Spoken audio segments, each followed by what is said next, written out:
नमस्कार दोस्तों। आज आप लोग के सामने जनरल अवेयरनेस के 20 क्वेश्चन जो कि DSSB का TGT क्वेश्चन है, मैं उसका डिस्कशन करने वाला हूं, जो आगे आने वाले सभी परीक्षाओं को लेके काफ़ी उपयोगी होगा। चलिए शुरू करते हैं। पहला सवाल, अंतर्राष्ट्रीय सौर गठबंधन का मुख्यालय कहाँ स्थित है? सबसे पहले जानते हैं कि अंतर्राष्ट्रीय सौर गठबंधन क्या चीज़ है, किस चीज़ पे संबंधित है। तो अंतर्राष्ट्रीय सौर संगठन जो है एक इनिशिएटिव है भारत सरकार और फ्रांस सरकार के द्वारा, जो कि 2015 में शुरू किया गया था। और इसकी स्थापना जो है 30 नवंबर 2015 को हुआ था। 30 नवंबर 2015 को हुआ था। और इसका मुख्यालय जो है गुरुग्राम हरियाणा में पड़ता है। गुरुग्राम हरियाणा में पड़ता है। और इसके वर्तमान में डीजी जो हैं, डीजी डायरेक्टर और जनरल क्या है, अजय माथुर हैं। अजय माथुर हैं। सबसे पहले इसकी ज़रूरत क्यों पड़ी पूरे विश्व को? आप हम सभी जानते हैं कि विश्व अभी ग्लोबल वार्मिंग के चपेट में आया हुआ है। हर जगह तापमान वृद्धि हो रहे हैं, प्रदूषण बढ़ रहा है। इसी के चलते भारत सरकार जब 2015 में पेरिस समझौता के मीटिंग में ये पेरिस गए हुए थे, जो समझौता संबंधित था जलवायु परिवर्तन मुद्दों पर, 2015 में होने वाला था, हुआ था। तो उसमें मुख्य मुद्दा अपने अपने देश में कार्बन उत्सर्जन को कमी कैसे किया जाए, यही मुद्दा बना हुआ था। तो उसी में भारत सरकार, हमारे प्रधानमंत्री जी गए और बताए कि हम एक ऐसी कॉन्सेप्ट लेके आए हैं जो कि पूरे विश्व को कल्याण का मार्ग दिखा सकता है। उसी में ये मामला आगे बढ़ा और भारत और फ्रांस के सरकार के द्वारा मिलकर इसको आगे बढ़ाया गया, जो 2015 के लास्ट में जाके 30 नवंबर 2015 को शुरुआत किया गया। इसका मेन मकसद ये है कि अगर हम विश्व को इस परिप्रेक्ष्य में देखते हैं तो बीच से इक्वेटर गुजरी है, इसके ऊपर कर्क रेखा, इसके दक्षिण मकर रेखा। तो ये तीनों लाइन के बीच में जितने भी कंट्री आते हैं, सभी कंट्री सूर्य के वहाँ किरणें खड़ी पड़ती है, ज़्यादा तेज पड़ती है। इस परिप्रेक्ष्य में इसमें लगभग जितने भी देश आते हैं, आंशिक या पूर्णतः सभी देश इस इनिशिएटिव में शामिल हो और पूरे विश्व को सौर ऊर्जा के क्षेत्र में अपने देश को उसमें शामिल करके सौर ऊर्जा का उत्पादन करके अपने देश में प्रदूषण को कम कर दे और एनर्जी को जनरेट कर दे। यही एक इसका मेन कॉन्सेप्ट था। अभी तक इसमें लगभग 121 देश पार्टिसिपेट कर चुके हैं। 121 देश पार्टिसिपेट कर चुके हैं और आगे आने वाले समय में दिन प्रतिदिन इसमें संख्या और जुड़ते जाएगी। तो इस चीज़ का ध्यान रखना है। इसका अंतर्राष्ट्रीय सौर संगठन का मुख्यालय भारत के गुरुग्राम में है। 30 नवंबर 2015 को स्थापना हुआ। मुख्यालय इसका गुरुग्राम है। इसके डायरेक्टर जनरल कौन है? तो अजय माथुर हैं। चलिए दूसरा सवाल पे हम लोग चलते हैं। दूसरा सवाल है डबल फॉल्ट शब्द किस खेल से संबंधित है? तो सबसे पहली चीज़ है, ये सारे सवाल जो हैं आपको आने वाले एग्जाम में हर सवाल मिल जाएंगे। खेल से संबंधित 2-3 सवाल तो मिल ही जाएंगे। आप लोग ग्रैंड स्लैम टूर्नामेंट देख के जाएंगे, उसमें एकल कौन जीते हैं, महिला में कौन जीते हैं, पुरुष में कौन जीते हैं, खेल से संबंधित शब्द कौन कौन से हैं, ये सारा चीज़ आप लूसेंट में प्लस करेंट अफेयर्स को देख के जाएंगे, आपका काम बन जाएगा। तो चलिए, डबल फॉल्ट शब्द किससे संबंधित है? तो टेनिस से संबंधित है। फुटबॉल से संबंधित कौन कौन से शब्द हैं? तो फुटबॉल से संबंधित फॉरवर्ड है, सेंटर फॉरवर्ड है, पेनल्टी किक है ना। उसके बाद में येलो कार्ड है, रेड कार्ड है, बहुत सारा शब्द फुटबॉल से संबंधित है। गोल्फ से संबंधित शब्द है, गोल्फ से आयरन संबंधित शब्द है, आयरन संबंधित शब्द है। टी शब्द संबंधित है, गोल्फ से है। कैंडी शब्द है, कैंडी शब्द है। उसके बाद में पुट शब्द भी इससे गोल्फ से रिलेटेड है। बास्केटबॉल से बहुत सारे खेल शब्द संबंधित है। बास्केटबॉल से मुख्यतः जंप बॉल कह सकते हैं। इसमें बास्केट एक टोकरी टाइप का बना हुआ था, उसमें बॉल को डालना होता है तो जंप बॉल कहते हैं, जंप बॉल शब्द हो गया। फ्री थ्रो कह सकते हैं, फ्री थ्रो एक शब्द है ना। पॉइंट भी एक शब्द है बास्केटबॉल का। तो ये सारे कॉन्सेप्ट हम एक एक चीज़ करके देख सकते हैं और इसको नोट कर सकते हैं आप लोग। किस वर्ष सती प्रथा पर प्रतिबंध लगा दिया गया था? सती प्रथा पर प्रतिबंध जो है 1829 में लॉर्ड विलियम बेंटिंग के द्वारा लगाया गया था। अगला सवाल जो है, तिलचट्टा का उदाहरण किससे है? आर्थ्रोपोडा समूह से इसका उदाहरण है। इससे संबंधित बायोलॉजी में जाके आप लोग देख लेंगे। और देखिए, सबसे महत्वपूर्ण सवाल आ गया, एमएसएमई लघु लघु उद्योग के संदर्भ में कौन सा सही है? तो इसका हम बेसिक कॉन्सेप्ट आपको बताते हैं, इस चीज़ को आप लोग नोट करेंगे।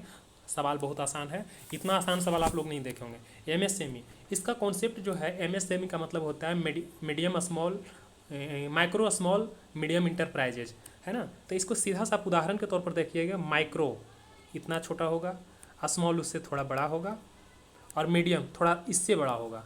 तो इसमें क्या है, इसका एक हर साल अपना सरकार समय समय पर इसमें बदलाव करते रहती है। तो इसमें जो है इन्वेस्टमेंट क्या होना चाहिए, माइक्रो को कहते हैं, सूक्ष्म कहते हैं, सूक्ष्म लिखा नहीं पाता इसमें, माइक्रो को सूक्ष्म कहते हैं, स्मॉल को लघु कहते हैं, और मीडियम को साधारण भाषा में हम मीडियम ही कह सकते हैं। सूक्ष्म, लघु और मध्यम, मध्यम कहते हैं मीडियम को, मध्यम। तो सूक्ष्म का जो हमारा इन्वेस्टमेंट है, इन्वेस्टमेंट कितना तक है, 1 करोड़ तक है, 1 करोड़।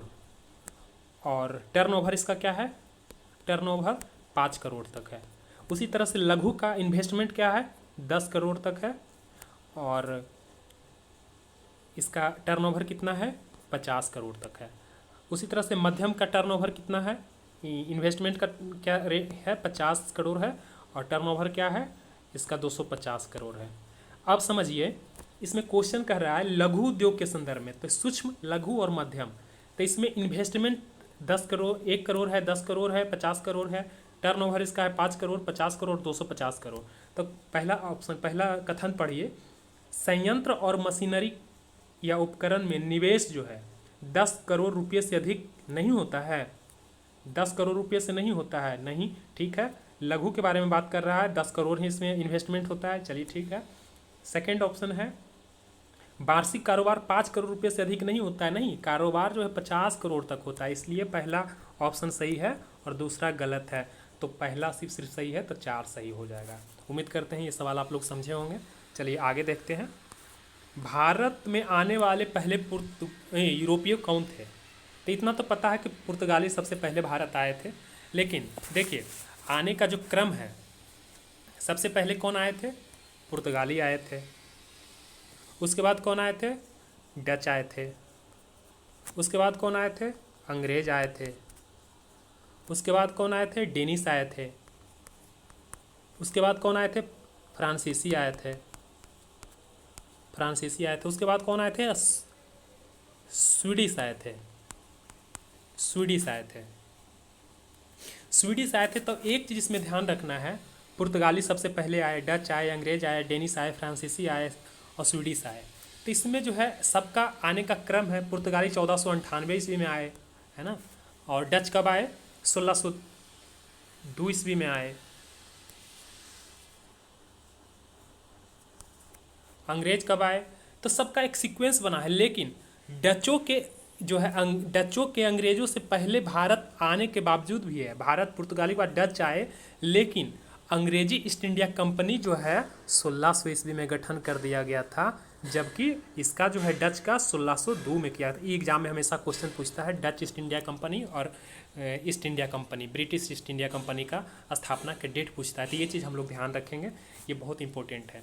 इस ब्रिटिश ईस्ट इंडिया कंपनी की स्थापना पहले हुई थी, जबकि डच ईस्ट इंडिया कंपनी की स्थापना 1602 ईस्वी में हुई थी, जबकि ब्रिटिश ईस्ट इंडिया कंपनी की स्थापना 1600 ईस्वी में। डेनिश का स्थापना 1616 ईस्वी में हुई थी, और फ्रांसीसी का 1764 में हुआ था, स्वीडिश का 1731 में हुआ था। चलिए अगला सवाल देखते हैं हम लोग।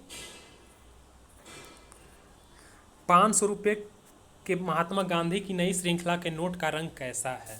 बहुत ही इंपॉर्टेंट सवाल है, और इसको आप लोग अपने कॉपी में एक जगह लिख ले या याद कर ले। बहुत ही सवाल पूछा है, किसी का कलर पूछ देता है, 2000 के नोट कैसा होता है, तो गुलाबी रंग का होता है। 500 नोट का पूछा कैसा, तो स्टेन ग्रो का होता है। 100 रुपये का नोट नेवी ब्लू का और उजला का मिक्सअप है। हरा रंग का कौन है, 50 रुपये का नोट हरा दिखता है। 20 रुपये का नोट कैसा दिखता है, तो हर चीज़ का 10 रुपये का नोट क्या है, उसके पीछे सिंबल किसका दिया हुआ है। तो चलिए हम बारी बारी से यहाँ पे सबका देखते हैं। सबसे पहले हम देखिए 2 पार्ट में देखेंगे। पहले हम 10 रुपये का नोट देखेंगे। 10 रुपये के नोट पे कोणार्क का सूर्य मंदिर का दिया हुआ है, कोणार्क का। 20 रुपये के नोट पे दिया है एलोरा का गुफा है, ओह माय गॉड। एलोरा 20 रुपया का एलोरा का गुफा दिया हुआ है। एलोरा का गुफा महाराष्ट्र में है। 50 रुपया के नोट पे किसके दिया हुआ है? हम्पी। हम्पी महाराष्ट्र ये कर्नाटक में हम्पी है। 100 रुपया के नोट पे किसका है? रानी का बाग का है। रानी का बाग गुजरात में पड़ता है। 200 रुपये पे किसका है? शांति स्तूप। शांति स्तूप एमपी में पड़ता है, मध्य प्रदेश में। 500 के नोट पे किसका है? Lal Qila, red fort. Red fort के बारे में, उसी के बारे में सवाल पूछा हुआ है। और 2000 के नोट पे मंगलयान का जिक्र किया हुआ है। तो ये सारा चीज़ को हम कंपाइल कर लेंगे अपने कॉपी में एक जगह लिख के, कि बार बार हम उसको देख लें 3-4 बार, फिर हमेशा के लिए मेरा हो जाए। चलिए अगला सवाल देखते हैं। बहाई मंदिर। बहाई मंदिर का कॉन्सेप्ट जो है, बहाई मंदिर किस राज्य क्षेत्र में शामिल है? बहाई मंदिर जो है दिल्ली में है, तो सब जानते हैं। इसका दूसरा नाम जो है कमल मंदिर भी कहते हैं, लोटस टेम्पल भी कहते हैं। इस मंदिर का जो मेन कॉन्सेप्ट यही है, इस मंदिर का मेन कॉन्सेप्ट यही है कि इसमें ना कोई मूर्ति है, ना कोई मूर्ति है, और ना ही कोई कर्मकांड यहाँ होता है। इसके विपरीत सभी धर्मों से संबंधित जो है यहाँ पर उसका पाठ होती है, और लोग उसमें आके शामिल होते हैं। इसका मेन मकसद था कि ईरानी धर्मगुरु जो थे बहाउल्लाह, उसी के अनुयायी इसका निर्माण करवाए थे। और पवित्र, और सभी धर्मों का यहाँ पवित्र लेख जो है, जैसे हिंदू का पवित्र लेख जो है, इस्लाम का पवित्र लेख है, सबका अलग अलग कुछ कुछ अच्छी अच्छी चीज़ों को यहाँ पे लेख को पढ़े जाते हैं इस मंदिर में। दिल्ली में है लोटस टेम्पल। कभी कभी कमल मंदिर पूछ देता है, आप लोग घबराइएगा मत, कमल मंदिर ही इस बहाई मंदिर को बोलते हैं, लोटस टेम्पल इसको बोलते हैं। कमल मंदिर पूछ देगा हिंदी में तो लोग कन्फ्यूज़ कर जाते हैं, तो इस चीज़ का ध्यान रखना है। चलिए अगला सवाल देखते हैं। Cl2 यौगिक क्या चीज़ है? इसका प्रचलित नाम क्या है? तो बिरंजक चूर्ण इसको कहते हैं। बिरंजक पाउडर हमेशा भाषा में बोलते हैं हम लोग। तो इसका इसका मकसद क्या होता है? इसका रासायनिक नाम क्या होता है? इसका रासायनिक नाम कैल्शियम हाइपोक्लोराइट होता है। इसका उपयोग जो है, ये जीवाणु नाशक का गुण इसमें होता है, रोगाणु नाशक के रूप में हम लोग इस्तेमाल करते हैं। और इसका उपयोग हम लोग कपड़ा, मोम और तेल उद्योग में भी करते हैं, जो काफ़ी महत्वपूर्ण हो जाते हैं हमारी इंडस्ट्री के लिए, बिरंजक चूर्ण। चलिए अगला प्रश्न देखते हैं। प्रथम राष्ट्रमंडल खेल। प्रथम राष्ट्रमंडल खेल कब आयोजित किए गए थे? प्रथम राष्ट्रमंडल खेल जो है 1930 में आयोजित किए गए थे। तो राष्ट्रमंडल देश इसमें भाग लेते हैं। तो राष्ट्रमंडल देश का कॉन्सेप्ट जो है, जिस भी देश पे कभी ना कभी ब्रिटेन का आधिपत्य रहा या ब्रिटेन उस पर परोक्ष रूप से शासन किया, उस सारे देश को हम राष्ट्रमंडल देश के रूप में जानते हैं। और उसी के कॉन्सेप्ट में 1930 ईस्वी में इस खेल का शुरुआत किया गया था, जिसको हम ब्रिटिश एम्पायर गेम कहते थे। 1930 से लेकर 50 तक जो है उसको हम ब्रिटिश एम्पायर गेम कहते थे, ब्रिटिश एम्पायर गेम कहते थे। और उस 1954 से 64-66 तक जो है इसको हम British Empire and Commonwealth game कहते थे, British Empire and Commonwealth game कहते थे। और 1974 से इसे हम ब्रिटिश कॉमनवेल्थ गेम कहने लगे, राष्ट्रमंडल गेम कहने लगे। तो ये चीज़ इंपॉर्टेंट था। और इसके अलावा हम इसमें और चीज़ें जोड़ सकते हैं, जो कि इस प्रकार है। 2018 में जो लास्ट में कॉमनवेल्थ गेम हुआ था 2018 में, वो ऑस्ट्रेलिया में हुआ था 2018 में, जिसमें भारत जो है तीसरा पोजीशन लाए थे। और 26 गोल्ड, 20 सिल्वर और 20 ब्रॉन्ज के साथ तीसरा स्थान था इनका। और अगला जो गेम होने वाला है, अगला राष्ट्रमंडल गेम होगा जो 2022 में बर्मिंघम इंग्लैंड में होगा। ये चीज़ ध्यान रखना है, 2 ओलंपिक गेमों के बीच में राष्ट्रमंडल खेल का आयोजन करवाया जाता है। अगला सवाल देखते हैं। निम्नलिखित में से कौन सी जनसंख्या में होने वाले परिवर्तन की प्रक्रिया नहीं है? जाहिर सी बात है, जनसंख्या में परिवर्तन कब होगा? जब जन्म होगा तो जनसंख्या बढ़ेगा, मृत्यु होगा जनसंख्या घटेगा, प्रवास होगा। प्रवास का मतलब है कि कोई ए स्थान से बी स्थान में, कोई व्यक्ति ए स्थान से बी स्थान में चला गया तो उसको हम प्रवास कहते हैं। यहाँ जाके रहने लगा तो प्रवास हो गया, प्रवासी कहलाएगा। तो ये चीज़ है, प्रवास से भी जनसंख्या में परिवर्तन देखने को मिलता है। जबकि बेरोजगारी ऐसा कोई टर्म नहीं है जिससे हम जनसंख्या में चढ़ाव या घटाव देख सकते हैं। अगला चीज़ है, अगला सवाल है, has the power to regulate the right of citizenship in India. इसका कॉन्सेप्ट ये है कि नागरिकता से संबंधित यहाँ रेगुलेशन जो है कौन जारी करता है, पावर किसके पास में है?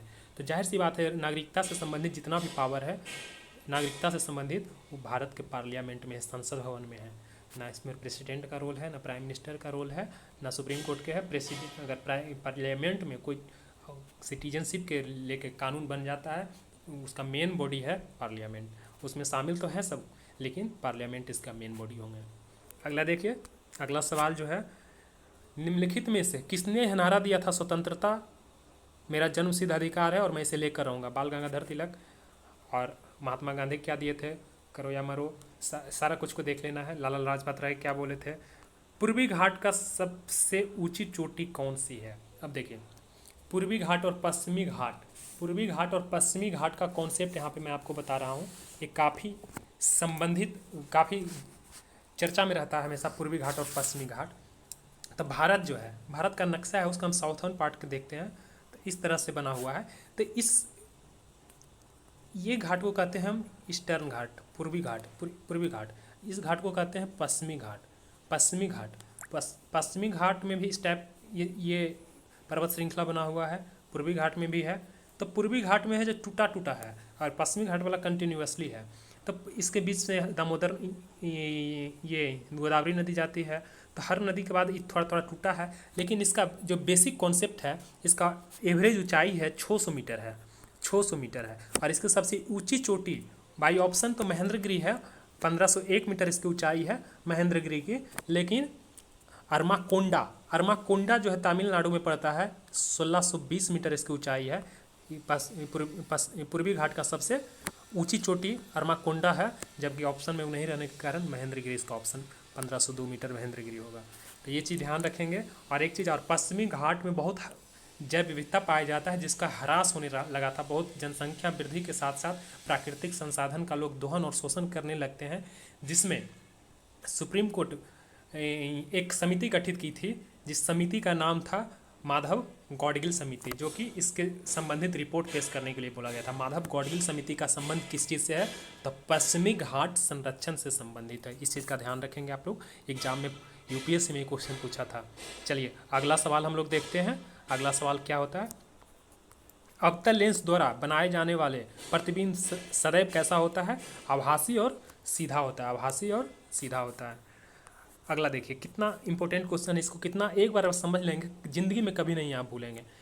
क्वेश्चन कह रहा है कि सिंधु नदी का उद्गम मानसरोवर झील के निकट तिब्बत में है, ब्रह्मपुत्र नदी तिब्बत जमुना का है। तो देखिए, सबसे पहली बात आपको भारत का हम कोशिश करते हैं कि मैप थोड़ा सा शो कर दे, तो इससे ज़्यादा आपको सहूलियत होगी। देखिए, ये जम्मू कश्मीर हो गया, यहाँ तिब्बत का भाग है, तिब्बत, ये नेपाल का भाग है, भूटान का भाग है। तो यहाँ तिब्बत के मानसरोवर झील से 3 नदी निकलती है, सिंधु, सतलज और ब्रह्मपुत्रा। अब बताइए, जो सिंधु नदी निकली है, तो सिंधु नदी यहाँ से निकली है, सिंधु नदी का उद्गम मानसरोवर झील के निकट तिब्बत में हुआ, बिल्कुल सही हुआ है। दूसरा सवाल है कि ब्रह्मपुत्रा नदी को तिब्बत में जमुना कहा जाता नहीं, जब ब्रह्मपुत्रा नदी तिब्बत से निकलती है तो इसको तिब्बत में सांगपो कहा जाता है, और यहाँ पर यू आकार का टर्न मारता है और अरुणाचल प्रदेश में एंट्री मारता है जो इंडिया में, तो इसको दिहांग कहते हैं। और दिहांग के बाद जो असम एंट्री करते हैं तो इसको ब्रह्मपुत्रा कहते हैं। दुनिया का सबसे बड़ा नदीय द्वीप बनाता है मौजली द्वीप। उसके बाद ये जो बांग्लादेश में इन करती है तो इसका नाम जमुना हो जाता है। जमुना और गंगा जो इधर से आती है, गंगा जो दोनों मिलती है, गंगा जो बांग्लादेश में इन करती है तो गंगा को पद्मा कहते हैं। पद्मा और जमुना जब मिलती है तो मेघना नदी बन जाती है, और मेघना का जो है दुनिया का सबसे बड़ा डेल्टा का निर्माण करते हैं, जिसको हम सुंदरबन डेल्टा के नाम से जानते हैं। तो ब्रह्मपुत्रा नदी को तिब्बत में जमुना नहीं सांगपो कहते हैं, इसलिए केवल पहला कथन मेरा सही है। उम्मीद करते हैं इस चीज़ को आप समझे होंगे। चलिए अगला सवाल देखते हैं। मई 2021 में निम्नलिखित में से स्वास्थ्य और आरोग्य ऋण योजना का शुरुआत कौन किया था? स्वास्थ्य और आरोग्य, आप जानते हैं कि हमारा देश और पूरा विश्व कोविड के लहर से मई के महीने में गुजर रहा था। सेकेंड वेव पिकअप पर था मई के महीने में भारत में। उस समय लोग को स्वास्थ्य से संबंधित दिक्कत हो रहे थे और रोग से संबंधित सब पीड़ित थे। तो उस समय में क्या होता है, सीबीडी जो है एक स्मॉल इंडस्ट्रियल डेवलपमेंट बैंक किसको बोलते हैं, इसमें जो है स्वास्थ्य नामक, इसमें ऑक्सीजन, ऑक्सीओमीटर, आपको मास्क, हैंड सैनिटाइजर, इस सारे चीज़ों को जो कि हमारे रोग में काम आ सके, जितने सारे पीपीई किट, सारे चीज़ को प्रोत्साहित करने के लिए या इंडस्ट्री लगाने के लिए जितने लोन की ज़रूरत है, उसके लेके हमारे सीबीडी बैंक ने एक ऋण योजना का शुरुआत किया था, जो सीबीडी बैंक से संबंधित है। इसका मुख्यालय हमारे लखनऊ शहर में है। चलिए अगला सवाल देखते हैं। भारतीय संविधान का कौन सा अनुच्छेद भारत के संविधान संशोधन की शक्ति पर 368 एकदम जानते हैं। चुनाव आयोग का संबंध किससे है, 324, ये सारे चीज़ को आप लोग देख लेंगे। योजनाओं का संबंध क्या है, योजनाओं का संबंध नहीं है अनुच्छेद, किसी भी अनुच्छेद से, एक परामर्शदायी संस्था था। देखिए, भारत के 48वें मुख्य न्यायाधीश कौन थे? एन वी रमन्ना, 48वें। अब आप रखेंगे कि भारत के मुख्य चुनाव आयुक्त कौन है ना। तो इस सारे चीज़ों को सुशील चंद्रा, मानवाधिकार आयोग के अध्यक्ष कौन है, अरुण कुमार। तो ये सारे मिश्रा, सारे कुछ आप लोग अपडेट करके लिखेंगे। एक न एक क्वेश्चन आप लोग को आने वाले एग्जामिनेशन, सीटेट हो, नेट का पहला पेपर हो, या जितने भी सारे वनडे एग्जामिनेशन में पूछे जाते हैं, सारा में आप एक एक चीज़ दे। महिला आयोग के अध्यक्ष कौन है, एक एक चीज़, रेखा शर्मा, सारा खुद आप देख लेंगे, एक नंबर आपका कंप्लीट हो जाएगा। इसके अलावा देखिए, लास्ट क्वेश्चन हमारा आज का है, पोवाड़ा किस राज्य का क्षेत्रीय संगीत है? तो महाराष्ट्र का है। पोवाड़ा जो है महाराष्ट्र का क्षेत्रीय संगीत है। और पंजाब का आप जानते हैं, पंजाब में महिला लोग एक संगीत के में भाग लेती है, उसमें गिद्धा कहते हैं, और पुरुष लोग को कहते हैं भांगड़ा कहते हैं। गिद्धा महिला के लिए होता है और पुरुष के लिए भांगड़ा होता है। और हिमाचल प्रदेश, तो हिमाचल प्रदेश का नृत्य है बच्चा नगमा है, आप लोग जानते हैं बच्चा नगमा हिमाचल प्रदेश का। राजस्थान का, तो राजस्थान का धूमर है, मंडाना है, बहुत सारे नृत्य हैं, आप लोग एक बार देख लेंगे। और अगर मेरा ये प्रयास आप लोग को अच्छा लगा तो please do like, share and subscribe. Thank you so much. आगे आने वाले समय में और मैं इस तरह का प्रोडक्टिव वीडियो लाऊंगा जो आप लोग को एग्जाम में मदद करेगी। Thank you so much video देखने के लिए।